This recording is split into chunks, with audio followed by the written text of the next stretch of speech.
Agaw atensyon karon ang isa ka lalaki bangod sa chismis nga siya ang nagdaog sang 60 million pesos sa loto kag ginapatihan ginlosob sa Sitio Bulan-Bulan, Barangay Santa Teresa, Hordan, Guimaras, alas 12:05 sang kaagahon, Hunyo 21. Ang biktima mo si Leo Bargat, 49 anyos, kag ang suspect mo si Johnny Bargat, 51 anyos. Sunod kay Police Captain Maria Jona Casono, ang Chief of Police sang Hordan Municipal Police Station, nga hindi matuod nga ginlusob sa patanom kon anuman nga armas si Leo, kundi ginaboy lang sa bato ang iyang balay kag hindi man matuod nga nagdaog ini sa loto.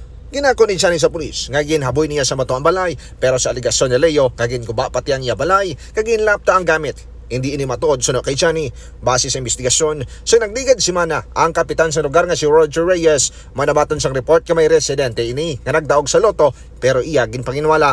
Sang tinalikdan man nga si Mana, nagpainom sa makahulubog nga ilimnon si Leo sa iya balay kagin muno siya sang iya kasilingan nga base ikaw gid man ang nagdaog sa loto kagin sakya na lang sila ang issue. Sang last week, ang ato nga biktima is nagpainom siya sa ila nga balay.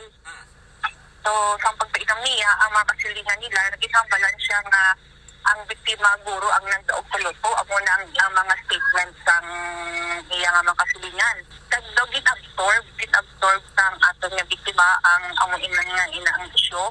Kag yung kuha niya nga naglapta na nga siya man nagdaog sa loto pero hindi na siya matuod. Pahayag pa ni Captain Casono, antis pa matabo ang pagpangaboy sa bato. Upod pa naginom sa balay ni Leo si Johnny, kag ginatanaw nga rason sa pulis sa ilang away.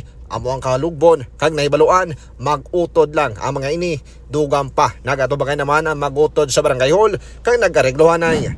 Ang mga ka-K5, nagkapanugyan man ang kapulisan sa Hordan Municipal Police Station nga kung may mabaton nga information, dapat i-fact check it antes patian agud marikawan ang posible nga mga insidente. Balita nagikan sa Banwa, Sangordan. Ako si K5 Aaron Refoyo para sa Kampiyon na Balita, Serbisyo Publiko kag Kalingawan sa Iloilo, K5 News FM. Ang ining balita ang ginadulong sa inyo sang DTX Coffee Mix. Himo sa natural nga sangka pareho sang amarkuso, chia seeds, sugared cane extract powder. DTX Coffee Mix. Nakakapi ka na, naka-detox ka pa. DTX Coffee Mix. Mabakal sa mga butika.